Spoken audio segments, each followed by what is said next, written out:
so we'd be safer doing that than trying to go straight ahead.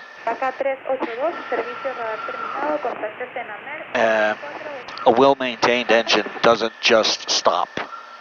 It'd be so very unlikely. Half of all engine stoppages are fuel starvation. You just use proper technique in managing fuel and you'll not have that problem.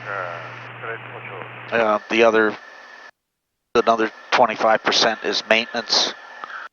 So, you know, just get good maintenance and should solve that problem.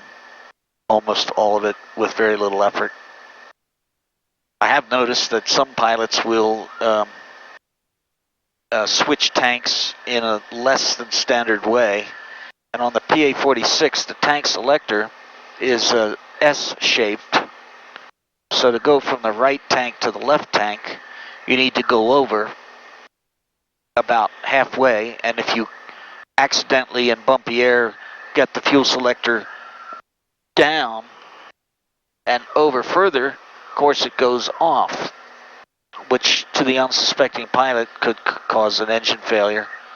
So I recommend when you operate the manual, the fuel selector, that you press up when you move it left to right or right to left, either one. By pressing up, you ensure that you don't accidentally get off when you're adjusting that selector.